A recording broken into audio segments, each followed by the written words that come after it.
तो सखियों ने जाकर के लक्ष्मण जी से कहा कि आपके बड़े भ्राता से कहिए ना थोड़ा झुक जाए। लक्ष्मण जी ने मना कर दिया, बोले नहीं, हम राघवेंद्र से कैसे, हमारे बड़े भाई से कैसे कह सकते हैं, अरे हम तो छोटे हैं, क्योंकि यहाँ बात बातों में मर्यादा है। अब लक्ष्मण जी ने भी मना कर दिया।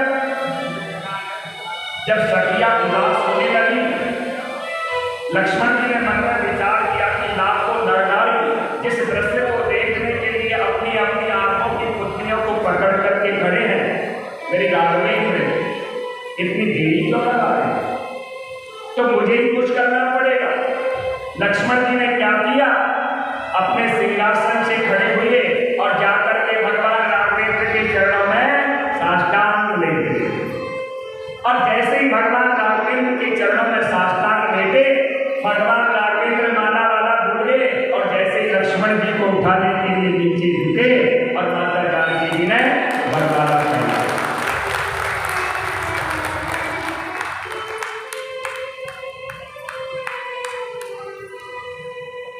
इधर जैसे ही वो धनुष टूटा तो परशुराम जी को पता चल गया। परशुराम जी आए और परशुराम जी का और लक्ष्मण जी का सम्मान। भगवान राघवेंद्र ने परशुराम जी के जो अभिमान था उसको दूर कर दिया। इधर राजा जनक ने अयोध्या नगरी में एक दूत को भेजा। दूत ने जाकर के अयोध्या में जाकर के राजा दशरथ जी से निवेदन किया, तो राजा दशरथ जी बड़े प्रसन्न हुए और बारात लेकर के कहाँ आए, जनकपुर नगरी।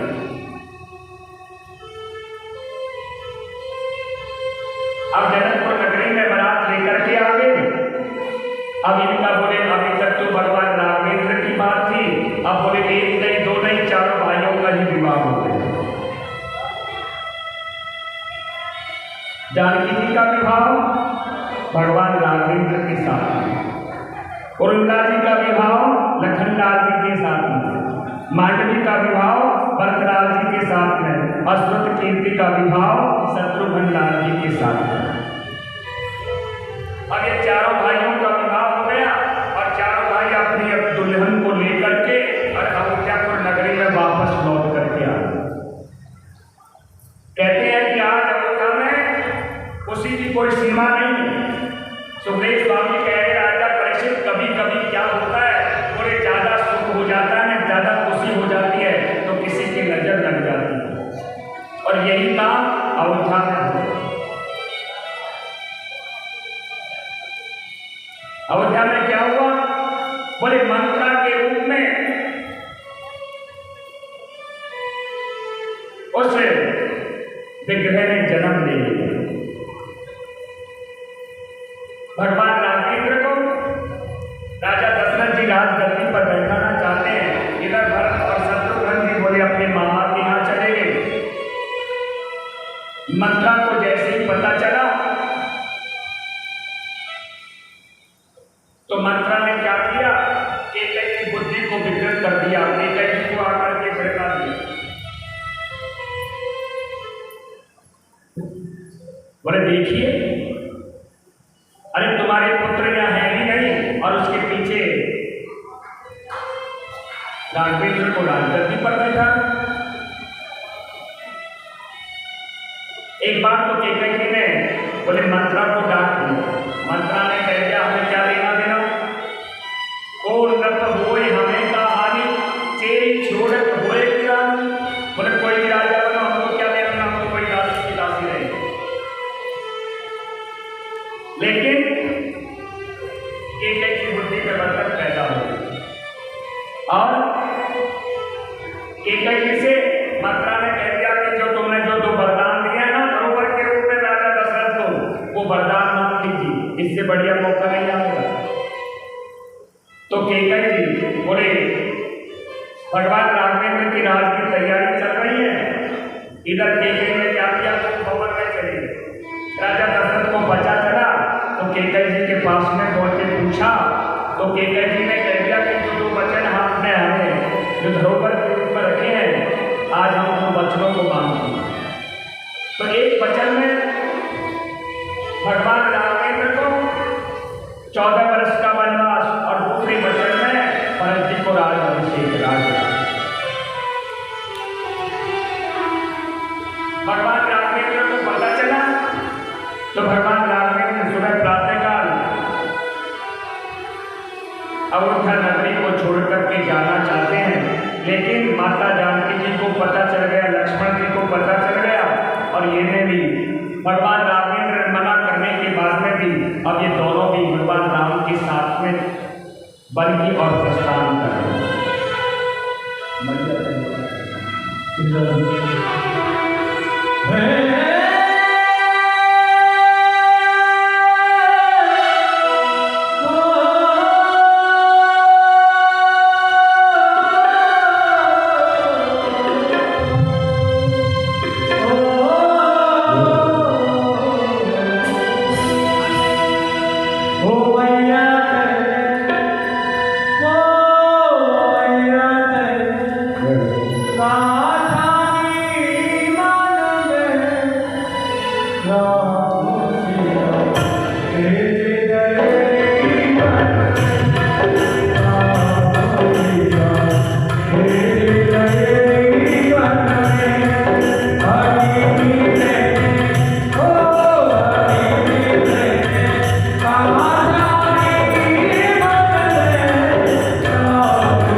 रामचंद्र भगवान की जय जय श्री राम। कहते हैं कि भगवान राघवेंद्र, माता जानकी और लक्ष्मण जैसे वन की ओर प्रस्थान कर रहे हैं तो अयोध्यावासी भी इनके साथ में चल रहे हैं। तमसा नदी के किनारे जाकर के प्रभु ने रात्रि में विश्राम किया और सोते हुए अयोध्यावासियों को छोड़ करके आगे बढ़े। श्रृंगवेरपुर में पहुंच के मां निषाद से इनकी वार्तालाप।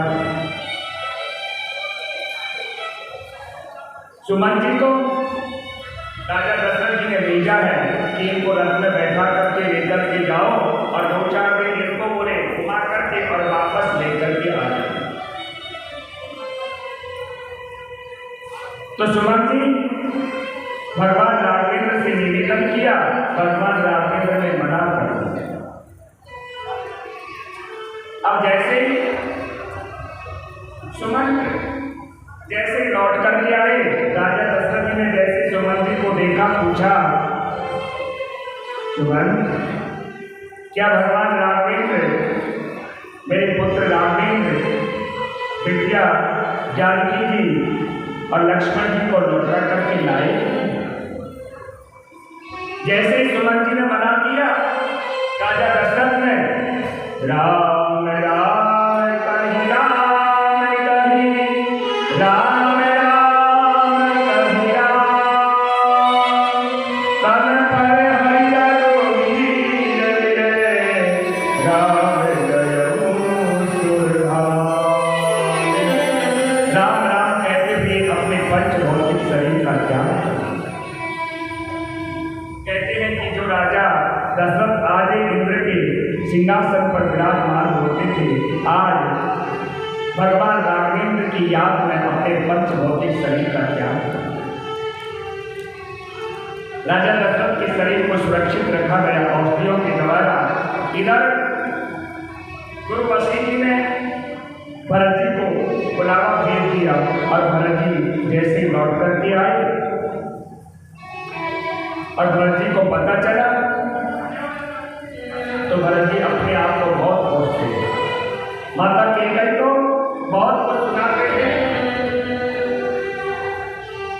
और बहुत रोते हैं। गुरु वशिष्ठ जी समझाते हैं और राजा दशरथ जी की जो शरीर है उसके पंचभौतिक शरीर का जो क्रियाक्रम किया जाता है वो।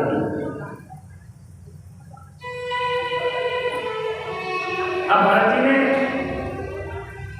कह दिया कि हम भगवान राघवेंद्र के पास में जाएंगे, हम बड़े भ्राता को मना करके लेकर के आए। तो इनके साथ में गुरु वशिष्ठ जी भी हैं और भी हैं, माताएं हैं। एक बार तो केकई जी को तो मना कर दिया, लेकिन माता कौशल्या ने आग्रह किया तो केकई जी इनके साथ में। इधर गंगा के किनारे दोनों भाई हैं, माता जानकी है और निषाद। तो जैसे केवट से कहा, भैया केवट हमको गंगा पार करना है। केवट जी ने भी आज कह दिया भगवान राघवेंद्र से कि हमने तो सुना है कि आपके पैर है ना बड़े जादूगर, बड़े शिला को छूते ही नारी बन गए, और ये जो काज की हमारी नाव है बोले ये भी नारी बन गई तो हमारी एक नारी नाव पे दम कर रहा है, दूसरी को क्या करेंगे? हमारा तो खाने पीने का जो रोजगार है रोटी का वो भी खत्म हो जाएगा। इसलिए प्रभु मैं आपके चरण को पखारूंगा, पहले यानी चरणों को धोऊंगा।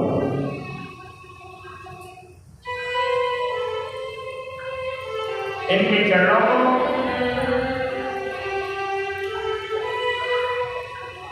केवट ने चरण धोए, कहने लगे गोविंद आज और मेरी कुल पवित्र हो गए।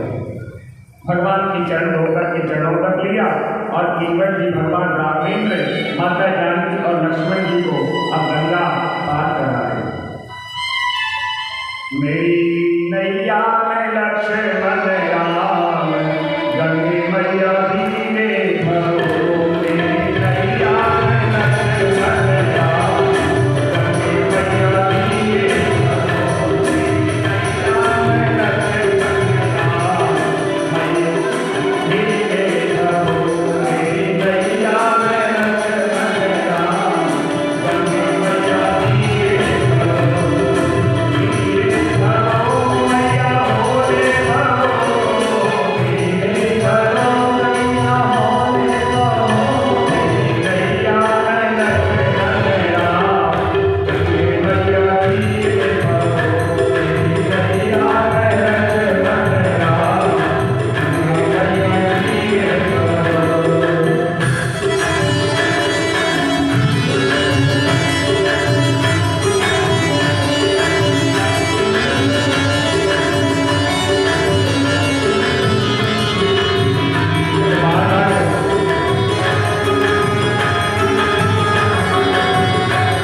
भगवान की जय जय श्री राम।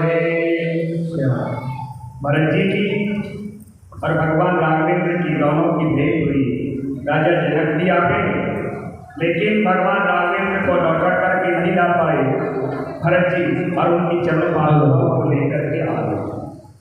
चरणों पादुका ला करके और सिंहासन पर विराजित कर दिया और आप स्वयं एक परण कुटी बोले जमीन के अंदर रहना प्रारंभ कर दिया। इधर एक सुपनखा नाम की मौसी आ गई और सुपनखा मौसी ने आकर के भगवान राघवेंद्र से कहा कि तुम सब पुरुषन मूसम नारी यह संयोग विधि रचो विचार, कि तुम्हारे समान तो कोई सुंदर पुरुष नहीं है और मेरे समान कोई नारी नहीं है, इसलिए मेरा मन करता है कि मैं आपके साथ में विवाह करूं। भगवान राघवेंद्र ने मना कर दिया, बोले हमारी बगल में जो बैठी है या हमारी भारियां है, एक काम करो, लक्ष्मण जी बैठे हैं वो कमारे हैं, जाओ उनसे विवाह करो। लक्ष्मण जी के पास में पहुंची, लक्ष्मण जी से जाकर के सुपन खाने का सुनो जी, वो सामने सलोनी है ना, वो कह रहे हैं मुझसे विवाह करो, लेकिन मैं तो घोड़े से विवाह करूंगी, सामने सलोनी से क्यों करूं। लक्ष्मण जी ने सोचा अच्छा तो भगवान राघवेंद्र जी हमसे ज्ञान कस रहे हैं, तो लक्ष्मण जी ने मना कर दिया, देखो वो कौन है, बोले अयोध्या के नरेश राजा और हम उसके दास हैं, और जब हम उनके दास हैं तो दास क्या करता है, आपकी भी जिंदगी खराब, एक काम करो आप उन्हीं के पास में जाओ। तो भगवान राघवेंद्र लक्ष्मण जी के पास में देखते हैं, लक्ष्मण जी राघवेंद्र के पास में। अब लक्ष्मण जी ने सोचा, तो लक्ष्मण जी ने नाक और कान दोनों काटे। सज्जनों कहते नाक कहते स्वर्ग और कान कहते वेदों को। बोले जो वेदों के विपरीत जो कार्य करता है वो न तो स्वर्ग में जाने का अधिकारी है और न वेदों को पढ़ने का अपनाने का अधिकारी है। इधर सुपन खाने जाकर के खरदूषण आदि से कहा और उनका भी भगवान राघवेंद्र के साथ में युद्ध हुआ, उद्धार हो गया। रावण से कहा, रावण ने क्या किया, भेष बदला और भेष बदल करके अपने जो मारिच नाम के मामा है वो सोने की मृग बन करके आए और भगवान राघवेंद्र उनके पीछे गए। इधर लक्ष्मण जी जैसे ही भगवान राघवेंद्र ने बाण छोड़ा और जैसे ही वो सोने के मृग में लगा और उसने मरते मरते ही मारिच ने गड़बड़ कर दी, क्या कह दिया, हाय लक्ष्मण। तो माता जानकी जी ने सोचा कि मेरे पति देव पर कोई संकट आया है, इसलिए लक्ष्मण जी से कहा। लक्ष्मण जी ने मना कर दिया, लक्ष्मण जी को पता है कि भगवान राघवेंद्र कौन है, लेकिन माता जानकी ने ज्यादा आग्रह किया तो लक्ष्मण जी ने एक रेखा खींची और चली गई। इधर रावण वेश बदल करके आया संत का और आकर के दीक्षा के रूप में लेना चाह, वैसे ही रेखा को पार करना चाह, रेखा पार नहीं कर सकता। अब साधु का वेश बना करके पहुंच गया और जाकर के कहा भिक्षाम देवी, और जैसे ही जानकी जी भिक्षा देने लगी, बोले हम किसी की रेखा की बनी हुई भिक्षा नहीं लेती है, यदि आपको बाहर आकर के भिक्षा देना है तो दीजिए। और जैसे ही जानकी जी उस रेखा का उल्लंघन करके बाहर आई और रावण जानकी जी का हरण करके ले गए। इधर हनुमान जी के द्वारा पता चला, राम रावण का युद्ध हुआ और राम रावण का युद्ध बोले राम जी के हाथों द्वारा रावण मारा गया और वापस लौट करके अयोध्या आ गए और अब अयोध्या के राजा बन गए। बोलिए रामचंद्र भगवान की जय, बोलिए राजा राम की जय।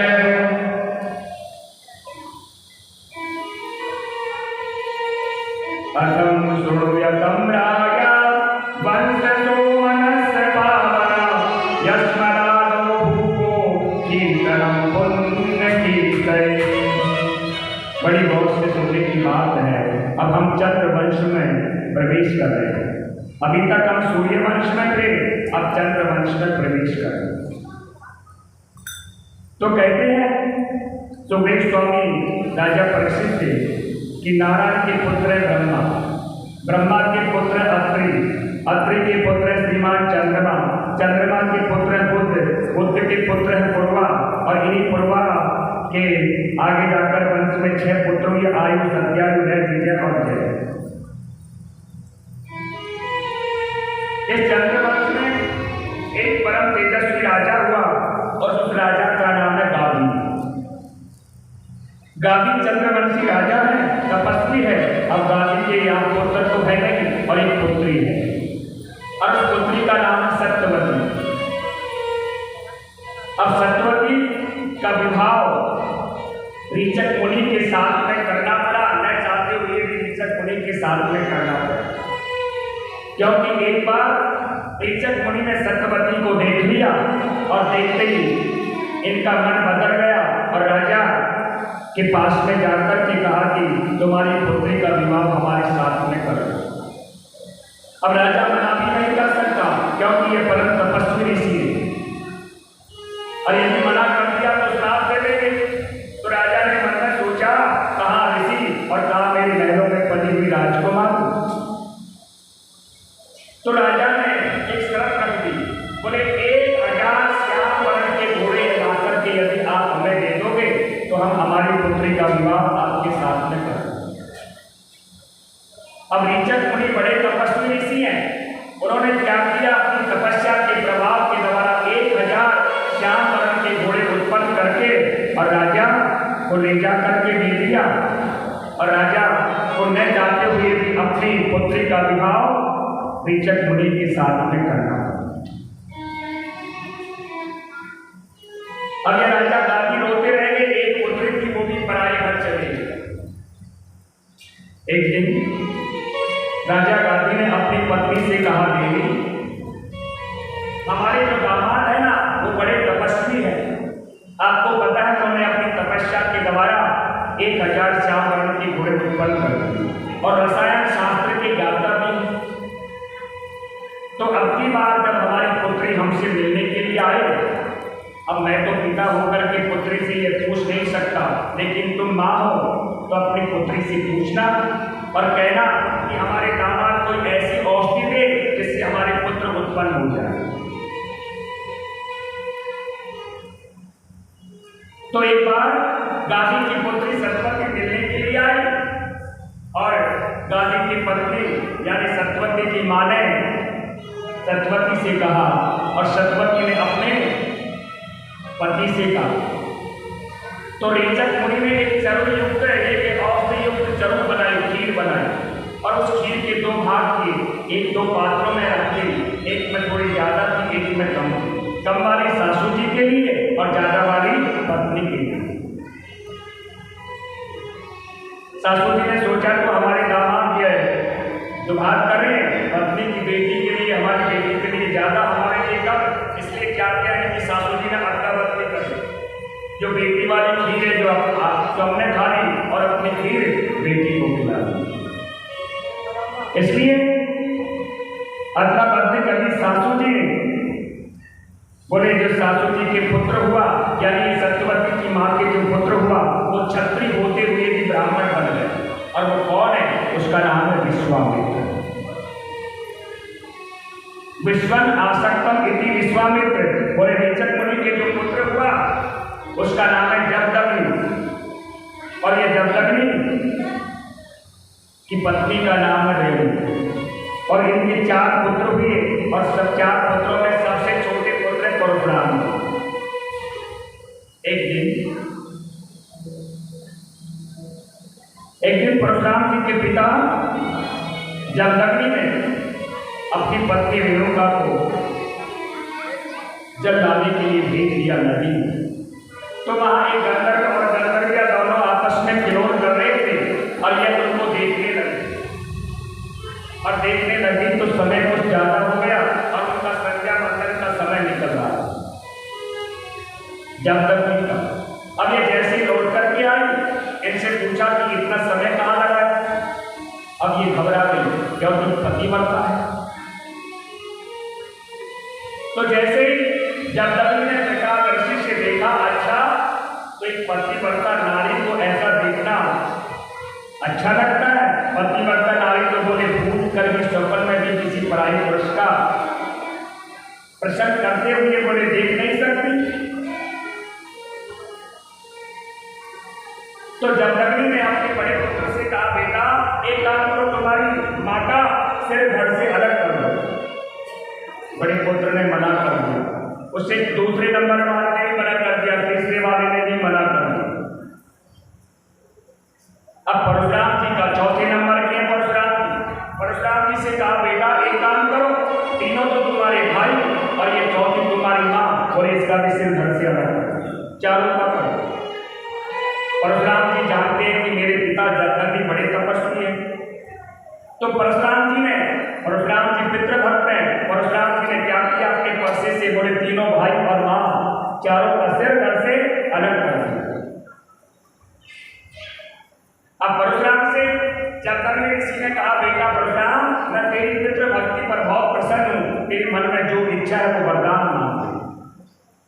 परशुराम जी ने हाथ जोड़ करके कहा, पिताजी मुझे कुछ नहीं चाहिए, बस मुझे यही वरदान दे दो कि ये चारों की चारों जीवित हो जाए और इनको यह याद नहीं रहे कि मैंने इनको मारा है।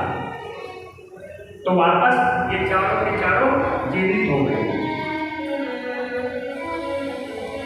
कहते हैं कि जगदम्बी ऋषि के यहाँ एक गाय है और वह गाय के समस्त लक्षण कैसे, बड़े कामधेनु गाय के समान। यदि 50,000 अतिथि भी आ जाए तो वो गाय उनके अनुरूप भोजन उनको दे देगी। तो एक दिन सहस्त्रभाव नाम का एक राजा, अर्जुन नाम का राजा है, वो अपनी सेना लेकर के जगदम्बी ऋषि के आश्रम में आ गया। और अर्जुन नाम का जो राजा आया तो इस गाय के द्वारा जगदम्बी ने सबकी बड़ी सेवा की।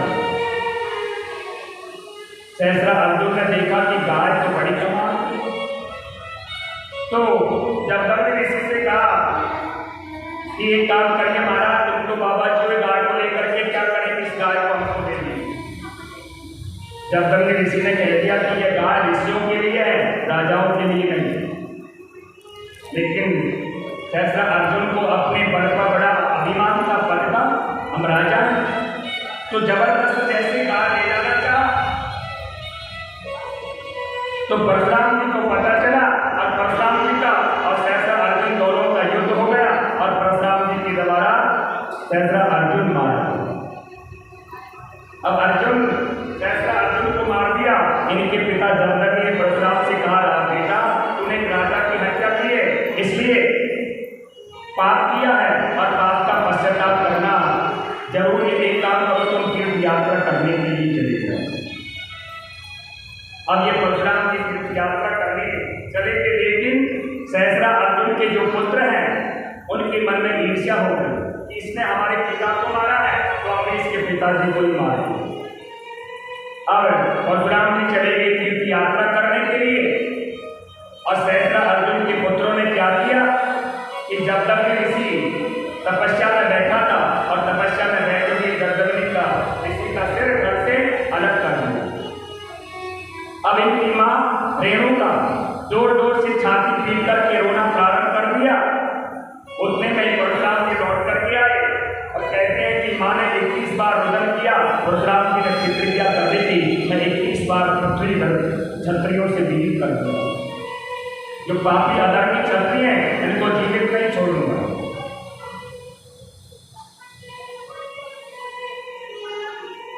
लेकिन गांधी के जो पुत्र विश्वामित्र, इनके 100 पुत्र हैं। इस वंश में कल एक राजा हुए जिनका नाम है नहुष नामक राजा के 6 पुत्र हैं, याति, सयाति, आयाति, वियाति और कृति। यदूनम तुर्यम देवयाना वजायते ज्ञानम पुरम सर्वनिष्ठम वर्ष परश्वनी। सुखदेव स्वामी कह रहे राजा परीक्षित, ययाति नाम के जो राजा हैं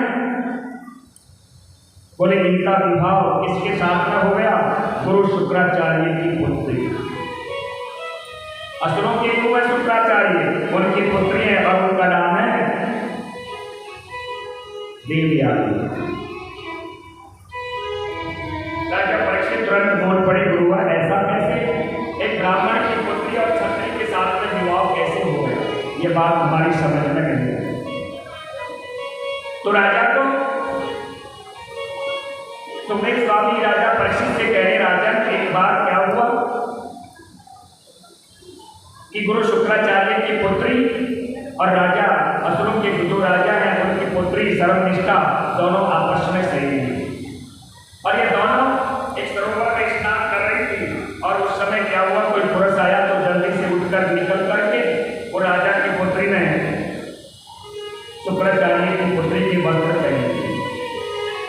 शुक्राचार्य की पुत्री है जो आग बबूला हो गई, उल्टा सुल्टा कहना प्रारंभ कर दिया।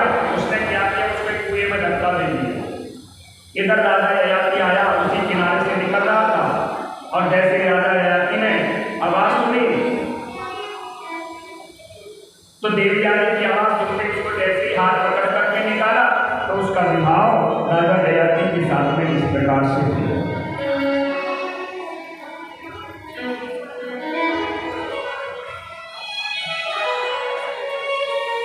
इसी वंश में आगे चल करके और एक रंतिदेव नाम के राजा हुए और रंतिदेवी भगवान की परम लाडले भक्त और इनके राज में अकाल पड़ गया और अकाल भी 1 वर्ष नहीं, 2 वर्ष नहीं, 12 वर्ष का पड़ गया। राजा रंतिदेव ने अपने समस्त भंडार खुला दिया कि मेरे राज में कोई भूखा नहीं मरना चाहिए। एक दिन क्या हुआ, राजा इतना बड़ा राजा एक भंडार में केवल 100 ग्राम चावल बचे और 100 ग्राम चावलों को पका करके राजा रंतिदेव की पत्नी ने एक थाली अपने लिए, एक अपने पति के लिए और अपने बालक के लिए 3 थाली लगाई। इतने में जैसे ही पाने के लिए राजा रंतिदेव जैसे ही हाथ बढ़ाया, इतने में कोई ब्राह्मण आ गया, चिल्लाता हुआ कहने लगा यदि मुझे भोजन नहीं मिला तो मेरा प्राण हो जाएगा। राजा रंतिदेव कह रहे नहीं, मेरे राज में कोई भूखा नहीं मरना चाहिए, अपनी थाली उसको दे।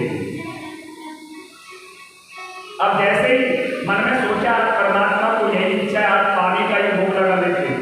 इतने में जैसे ही पानी पीने लगे तो इतना एक सांडा 2 कुत्तों को लेकर के आ गया और मुझे बड़ी जोर की प्यास लग रही है और यदि मुझे जल नहीं मिला तो मेरा और मेरे दोनों पुत्रों का प्राणांत हो जाएगा। राजा ने कहा नहीं, कोई मेरे राज में प्यासा नहीं मरना चाहिए। अब राजा रंतिदेव भगवान से एक ही प्रार्थना करें, हाथ जोड़ करके कह रहे प्रभु मुझे कुछ नहीं चाहिए और यदि मेरी एक ही कामना है क्या, नैकामयं गतमीश्वरातं परमस्त्रियाय पुनर्भवः आगम प्रबल अग्ने दीर्घभाजनम इष्टतद एवं भवं दुःखम्। कि प्रभु मुझे कुछ नहीं चाहिए और मैं चाहता हूं कि संसार में जीवों का जितना दुख है, ये संसार में प्राणियों का जितना दुख है वो सारा दुख मेरे ऊपर आ जाए और मेरा सुख इनको लग जाए। रंतिदेव ऐसे प्रार्थना कर रहा था, लेकिन वो बोले कहते वो ब्राह्मण और वो कुत्ते, वो चांडाल कोई और नहीं, वो तीनों देव थे। वो परीक्षा ले रहे थे राजा रंतिदेव की और तीनों की तीनों प्रकट हो गए। इतने में घनघोर घटाएं छा गई और चारों ओर पृथ्वी जल में मगन हो गई।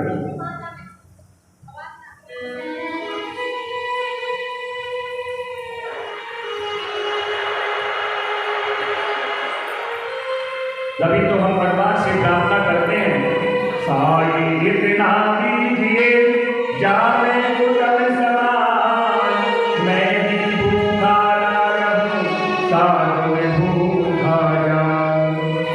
इसी वंश में एक शाखा उत्पन्न हुई पांचाल वंश की, मगध वंश की। ययाति नाम के राजा सबसे बड़े पुत्र थे जिनका नाम यदु, और यदु वंश में कई पीढ़ियों की बातें देववीर नाम के राजा हुए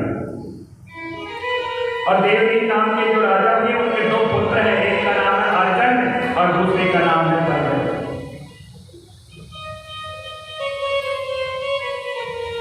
एक पत्नी से अर्जन प्रजन है, दूसरी पत्नी के पुत्र हैं सूरसेन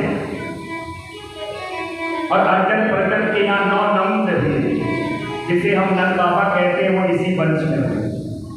नंद बाबा गोकुल में रहते हैं और दूसरी जो पत्नी के बेटा है सूरसेन, सूरसेन के पुत्र वसुदेव आदि हैं। सुखदेव स्वामी कह रहे राजा परीक्षित, वसुदेव जी की 7 पत्नियां हैं, गौरवी रोहिणी भद्रा मदिरा रोचना इला देवकी ब्रह्मा आसनम पतन्यम आनंद गुंधवे। ये 7 पत्नियां हैं, गौरवी रोहिणी भद्रा मदिरा रोचना इला और देवी। बोले द्रोणी जी के अभी तक कोई पुत्र नहीं हुआ। देवकी के 6 पुत्र हो चुके हैं और पहला पुत्र रोहिणी जी के हुआ बलराम जी, बलभद्र सारण गौमा विपुल आदि। सबसे छोटी महारानी है देवकी, देवकी के 8 पुत्र हुए और सबसे बड़े पुत्र का नाम है कीर्तिमान। कीर्तिमान से लेकर के 6 पुत्रों को दुष्ट कंस ने मार दिया। 7वां पुत्र देवकी का, जिसे हम बलराम कहते हैं, बोले वो 8वीं संतान के रूप में और कोई नहीं, सब नारायण है। मथुरा में जन्म लिया, गोकुल में पन्ना झूले, वृंदावन में जाकर के लीला की, मथुरा में आकर के कंस दुष्ट का श्रृंगार किया, जरासंध के वैसे द्वारिका में चले गए और वहां जाकर के प्रभु का विवाह हो गया और पांडवों का युद्ध कराया और उद्धव जी को ज्ञान का उपदेश देकर के फिर साकेत धाम को चले। इतनी कथा कहकर के तुरंत शांत हो गए सुखदेव स्वामी।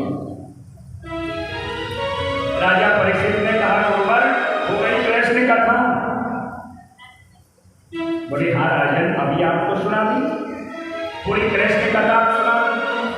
मथुरा में जन्म लिया, गोकुल में पन्ना झूले, वृंदावन में लीला की, फिर मथुरा में आए, द्वारिका में गए और फिर साकेत धाम में चले। बोले गुरुवर आपने नाम कथा की सुरक्षा, मैंने कुछ नहीं कहा, लेकिन आपने जो ये कृष्ण कथा की है ना, आपने बड़ी कंजूसी कर दी। इतनी कंजूसी की है कि मैं आपको क्या बताऊं। गुरुवर पिता वधू समरे मंजरम विव्रतम तथा विरक्तमिंद्रलयी दुरच्चम गौरवम सेन सागरम रचवांतम वनस्पतम संपवाम। अरे गुरुवर मैं मेरी नहीं कहता, बोले मेरे पापा पांडव की नहीं कहता, बोले मेरे पापा पांडव के पास में 5 पांडव के भाग्य 100 कौरव थे और इतनी बड़ी सेना थी उसके साथ में, कौरव के साथ में। लेकिन भीष्म पितामह, द्रोणाचार्य, कृपाचार्य, कर्ण, विकर्ण, दुर्योधन, दुशासन आदि कौरव के साथ में कौरव थे, कौरव के साथ में थे। लेकिन मेरे बाबा 5 पांडव थे और उन 5 पांडवों ने क्या किया, कृष्ण रूपी नौका का सहारा लिया और कृष्ण रूपी नौका का सहारा लिया तो इतने अथाह सागर को ऐसे पार कर लिया जैसे कोई गाय के खोर से बना हुआ खड्डा। अरे मेरे बाबाओं का रक्षक और तो क्या बोले मेरे स्वयं का रक्षक, और तुमने वो कृष्ण कथा कहने के लिए इतनी कंजूसी कर दी। सुखदेव स्वामी कह रहे राजा परीक्षित आज 4था दिन चल रहा है और हमारी तुम्हारी कह रहे ऐसी कथा नहीं हो गई।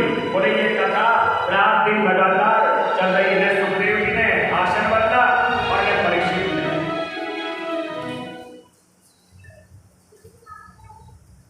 ने परीक्षित ने आसन बदला, मैं सुखदेव जी ने। तो राजा परीक्षित के सुखदेव स्वामी कह रहे परीक्षित कि आज 4था दिन चल रहा, मैंने सोचा तुम्हें भूख लगी होगी, प्यास लगी होगी, थोड़ा जलपान कर लो, फिर तुम्हें कृष्ण कथा सुनाएंगे विस्तार से। बोले गुरुवर न मुझे भूख लगी है न मुझे प्यास लगी है। अरे आपके मुख से जो ये अमृत बरसने वाली जो कथा निकल रही है, मैं इसी से तृप्त हो गया। मैं ये तो नहीं कह सकता कि मैंने भूख और प्यास दोनों पर विजय प्राप्त कर ली, क्योंकि भूख और प्यास की वजह से ही तो मुझे ये सब दिवस में मृत्यु का श्राप मिला। देखिए गुरुवर बताइए, बोले जिसे रसगुल्ला खाने के लिए मिलेंगे वो गुड़ खाकर के मौज चिपचिपा क्यों करेंगे।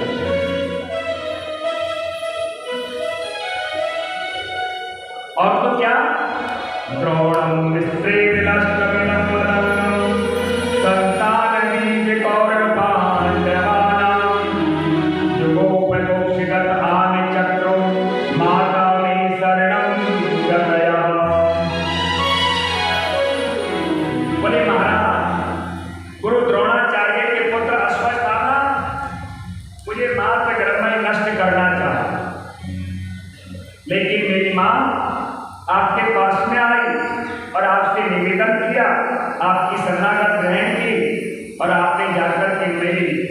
आपके गर्भ में जाकर के मेरे प्राणों की रक्षा। अरे आप ही तो, वही तो मेरे प्राणों के दाता हैं और उन्हीं ने ही मेरा नाम परीक्षित रखा है, उन्हीं ने ही मेरा नाम विष्णुनाथ रखा है। और आपने ये कृष्ण कथा बिल्कुल सूक्ष्म सुना। अच्छा एक बात बताओ, देवकी के पुत्रों का आपने वर्णन किया, सातवीं संतान के रूप में बलराम जी थे, तो रोहिणी माता के पुत्र बलराम जी कैसे बन गए?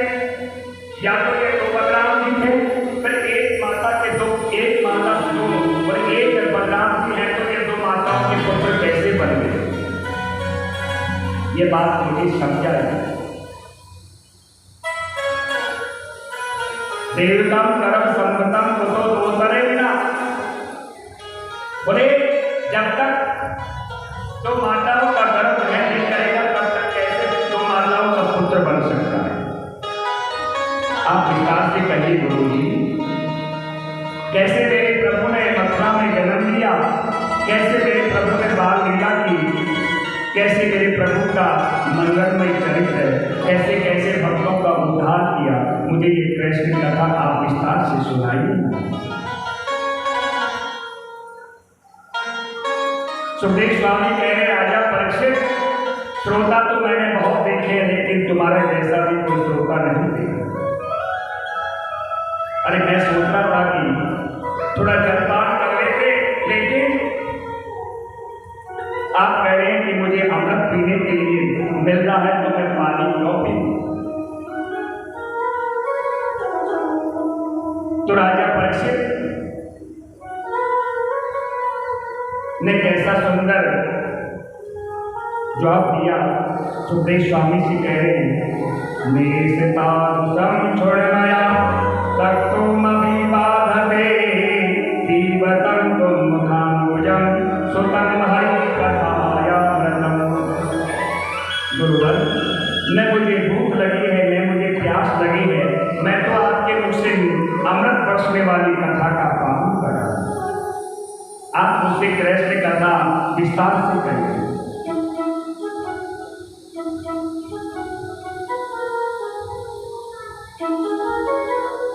और ये कृष्ण कथा बड़े लगातार चल रही है, किसी ने भी अपना आसन नहीं बदला। सम्यवस्थम बुद्धिस्तम राजर्षि सत्तमं वासुदेवं कथाया संजातम नेष्टकं मुनि। राजन, तुम्हारी अनिष्ट बुद्धि जो वास्तविक भगवान श्री कृष्ण की कथा में है, अब मैं तुम्हें जरूर कृष्ण कथा विस्तार से सुनाऊंगा। इसलिए कृष्ण कथा विस्तार से सुनाएंगे, लेकिन थोड़ा भगवान को याद कर लेंगे।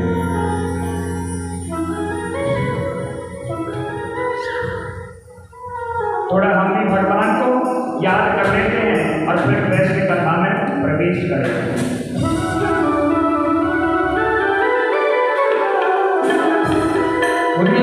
के हजार